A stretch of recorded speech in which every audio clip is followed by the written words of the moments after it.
The Recharge. Hello and welcome to Recharge, Rob Gonzalez and Matthew Stanley. And today we hope to bring you a new and enjoyable way to get your Charger fix. You see the rundown on the screen. I'll be throwing those topics out to Matthew and I'll either agree with him or I won't. Our goal here is to get you in and out, whether you're watching during your break or during your lunch. Get you a recap of the previous week as well as a look forward to the next game. So, without further ado, let's recharge. So the first topic we're going to be talking about, Matthew, is the surprise cut, the offseason move. What did you like? What did you not like about the Chargers front office move? Well, as far as price cuts go, I was actually kind of surprised that Dwight Lowry got the cut. I mean, I didn't want him on the roster. I didn't think he deserved a roster spot, especially after he completely whiffed on that tackle and let C.J. Beathard run for 60-plus yards for a touchdown. So I was happy to see him go, but that was kind of surprising. I thought letting Jeremy Davis go in like the second wave of cuts was pretty interesting because right now the Chargers, they really only have 4 receivers on the roster that are healthy. Mike Davis is obviously on the roster as an active player, but he's injured and he's not going to be able to contribute anytime soon for at least a month is what we're hearing. So it's kind of surprising to me that they're planning on going forward with 4 wide receivers.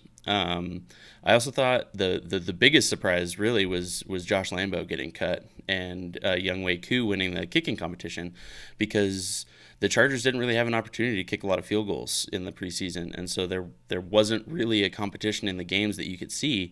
So it was interesting that the team had seen enough in practice to be able to make that call to cut Josh Lambo.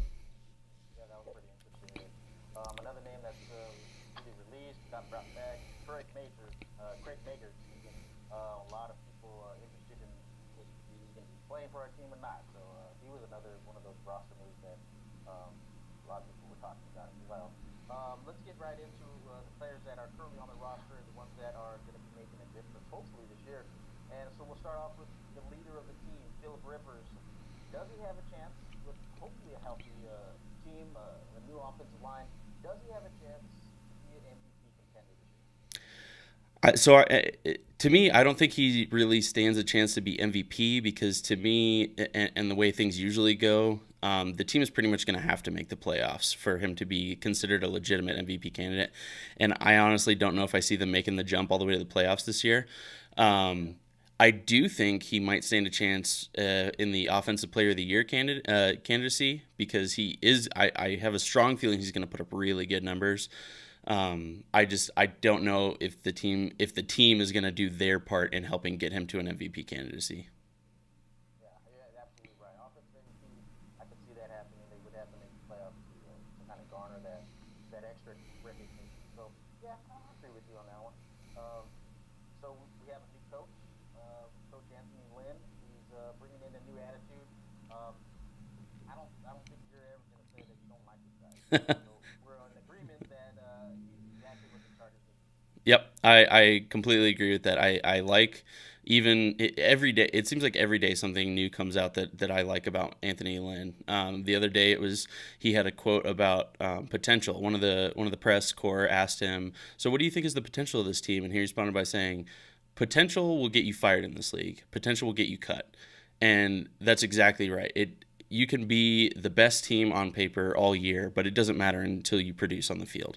And I like that he's coming forward with that accountability in his coaching style. And then the move he made the other day to say that he's not going to set captains for the year, and that captains kind of like how it was for me, at least in high school, where the captains varied from week to week. You had to earn that. It was almost like a better reward than a game ball for going out there and really producing for your team. So I really like the culture he's brought. All the players seem to be on board every time they're interviewed. I really like what he's brought to the team. I like the fact that once in a while you use those pros to kind of throw the shot at Philip. I don't think he's doing it intentionally, but I think he's just kind of trying to show the team that hey, everybody's here and everybody's I guess you could say within striking distance of his wrath or perhaps something on the lines where hey, everybody's got to be on their toes, even Philip. Yep, agree with that. You're wearing number 99. Let's talk about Joey. What do you expect from him? How good pretty darn good last year. Well, I think it's saying something even that we're straight talking about him improving. So many times you see these rookies have a sophomore slump, and I honestly don't think Joey Bosa is going to have a sophomore slump. I think he's going to have double-digit sacks again this year. I think he's going to really, really find his groove here in this new 4-3 defense, and with Melvin Ingram coming from the other side, and just the help that they've kind of that's sitting there around him with everyone healthy. I really think he has a chance to go out there and do some great things because there's also, as good as the pass rushing is in the AFC West, I mean, you have Khalil Mack, you got Von Miller, you got Justin Houston. Like every team in this division has their pass rusher. Only really Oakland has an outstanding offensive line. Everybody else has, just basically an above average to an average line. And so not only are these pass rushers great, but they have 6 opportunities a year to really go out there and eat. Yeah, they're gonna get their chance to what do they say, pin their ears back. Yep, pin their ears back and just go. One thing I do expect is Joey Bosa will have a 3-sack game. For those of you who don't know, that's Ruben's telltale sign of a premier pass rusher. If they have a 3-sack game, they're on a tier above everyone else. I mean, you look at all the stats from all the players rated. Well, all those guys, they've at least had one 3-sack game, and so I expect Joey Bosa to break into that elite club. One particular thing I wanted to bring up real quick is also as well another topic was our rookies. Now we got 2 outstanding rookies in the first and second round, and they're not going to be playing for us.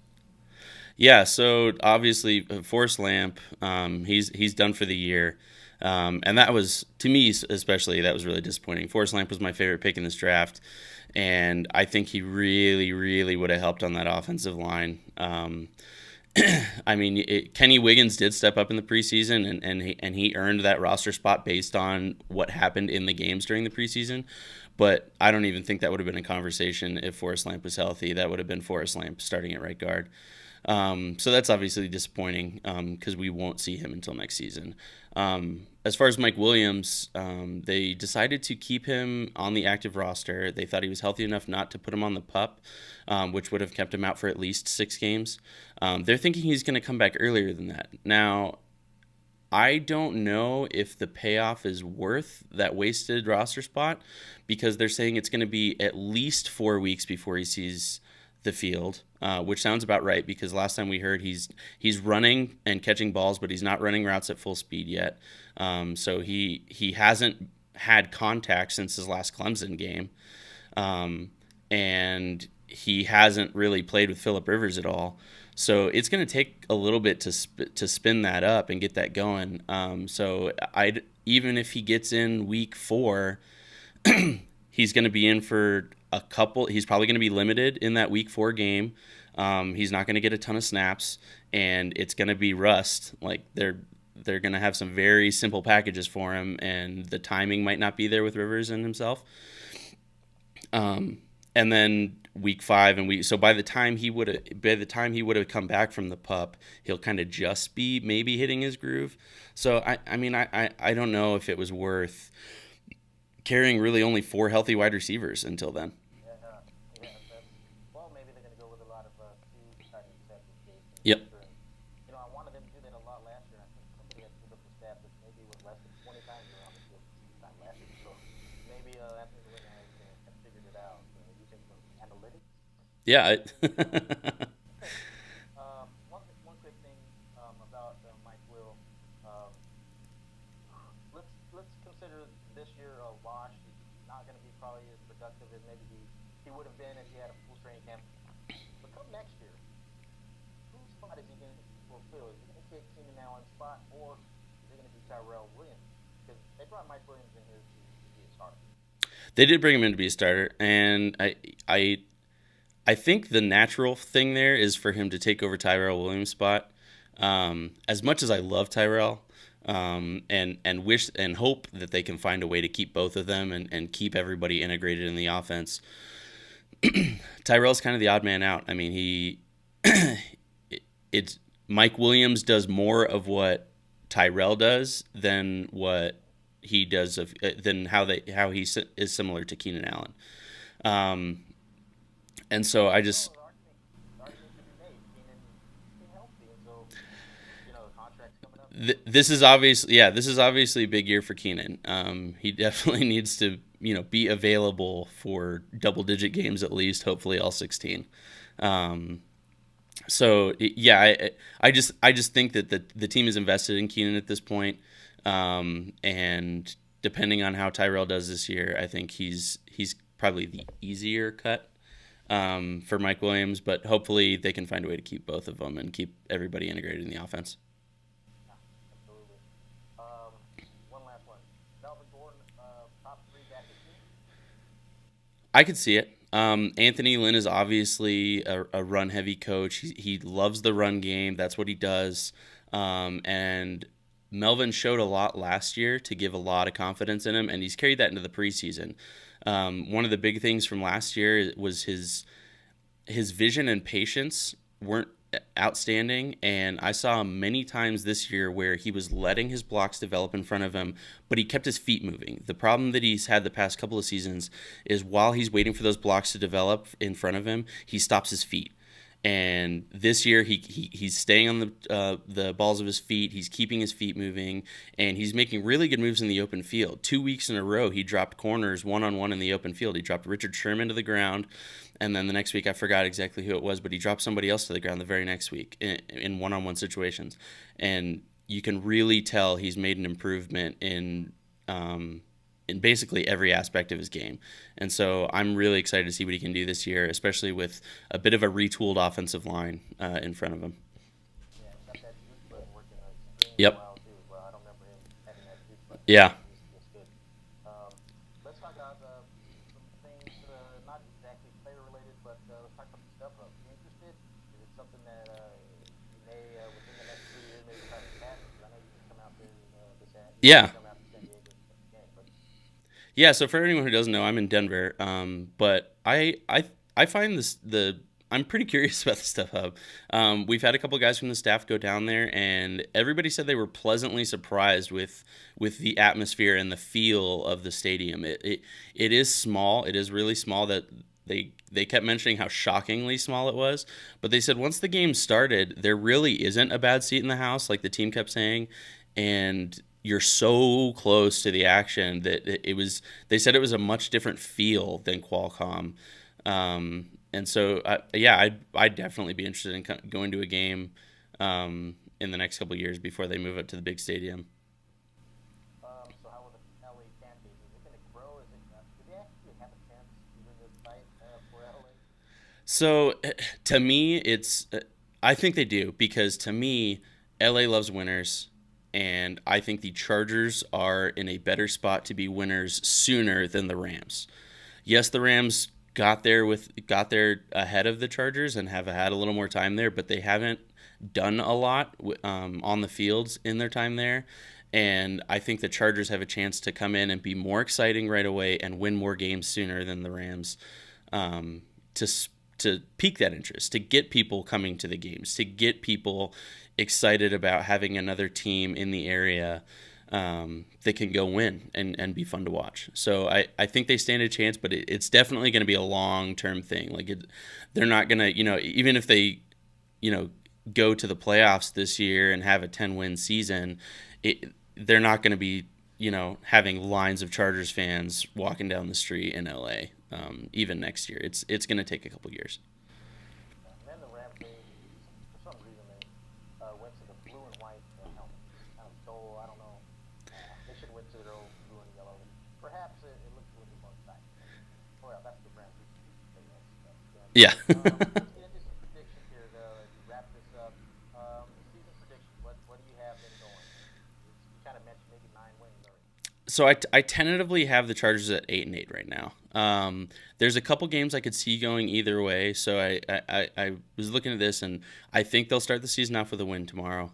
The Broncos have some injuries on the defensive line, and I mean, Shane Ray is out. Jared Crick is day to day with a back injury. And even with those guys last year, the Chargers had some success on the ground. And with Anthony Lynn wanting to pound the rock, I think they're going to stand a chance to win the game, a really good chance to win the game tomorrow. Plus, they owe me because I've been to, I think, 6 games here in Denver, and the Chargers haven't won any of them since I've been here. So they kind of owe me to, I would like to leave that stadium a winner on Monday. Um, but then I think the first coin toss game for me is going to be Miami in week 2. I have them winning that game, but I could see that going either way. I have them losing to Kansas City week 3. I have a win against Philly week 4. I have them losing to the Giants in week 5 because they don't really do that well on the East Coast, and I think that'll be the first time it bites them. And then I have them losing to Oakland in Oakland. And then I have them winning again against Denver at home. I have them sweeping Denver this year. And then I have them losing to New England. And now I made that prediction before we saw what happened Thursday night. So if New England can't figure out how to fix their defense quickly, I could see that quickly becoming a predicted win because I think the Chargers offense is better than the Chiefs offense, and the Chiefs offense just had their way with that Patriots defense. But I mean, the track record is on New England's side. That's why it's staying a loss for now, because I think that the Chiefs are like the first AFC team to win in New England since 2006. I mean, it's just the Patriots just have history on their side there. Then the Chargers obviously have the bye. I have them winning at Jacksonville. Yeah, they're going to the East Coast, but they're the Jaguars. If Blake Bortles is still at quarterback, that's too easy. I actually have them beating Buffalo, and then they go to Dallas, and I think they lose at Dallas. I hope they win at Dallas. Because I'll be at that game. My birthday is the day before Thanksgiving, so I'm going to be in Dallas, and I'm going to go to that game. I have them beating Cleveland. I have them losing to Washington. I have them losing again to Kansas City. I have them beating the Jets because the Jets are awful. And then my final coin toss. Yeah. And then I have my final coin toss game against Oakland at home to end the season. I have it as a loss right now because I'm going with history here, and I expect the Chargers to have like double-digit players on the IR by then. So I don't know if they'll have enough healthy bodies to win that game. Yes, it is sad. So I hope that I'm wrong there. But I think right now I have them at 8-8, and I feel pretty confident about that. I mean, I feel like really even if things go terribly wrong, I think their floor is probably 6-10. And if things go really well, they could be a 10-6 team. So it's kind of hard to predict right now. So I'm gonna play it safe and go 8-8. I have 8-8 and also 10-6, anywhere between there. I think, assuming Mr. Rivers plays 16, and that means that he's been upright. I think they're capable of 8 or 10 wins this year. So, of course, in the playoffs, you have to add a couple more wins, hopefully, for that. Yeah. Final thing, you kind of got into it, but let's get score for Monday's Denver prediction game. Ooh, Monday's game. Okay, so score prediction. I don't think it's gonna be that high scoring. I'm thinking it's probably like, I'll say on the high end it'll be Chargers 24 and Denver 13. Can you see this? Wow. Yeah, I don't have a lot of confidence in Denver moving the ball. I think 24 might end up being a little high for the Chargers. I don't know if they'll get 3 touchdowns because that Denver defense is just so good. But it'll depend on how everything gets going. But yeah, I think the Chargers win by at least a touchdown. I see the defense. I see Bosa and Ingram disrupting Trevor Simeon. I also see our cornerback healthy for the first time for a long time. Yeah, they're gonna Hayward. the Chargers are they're gonna get an interception. They're gonna get an interception on Monday. I went to a couple of the preseason games here in Denver, and Trevor Siemian just stares down his wide receivers. I could see it from the upper decks. He literally didn't look at anybody else. So that's scary to me if I'm a Broncos fan. I mean, maybe it was, maybe he was just doing something a little different for I don't know, but it was scary. I think of Paxton Lynch's shoulder injury for them to finally decide Yeah, who was going to be their starter. So they weren't real confident, I don't think, yeah. either of those teams. So, And I don't see Osweiler coming in and starting week one. They just picked him up. I mean, I think he's probably better than Trevor Siemian, but I don't think he comes in even being kind of familiar with that offense and their wide receivers. I don't see him coming in and starting week one. all right, that's going to do it for all the topics on our rundown. And that was our first show.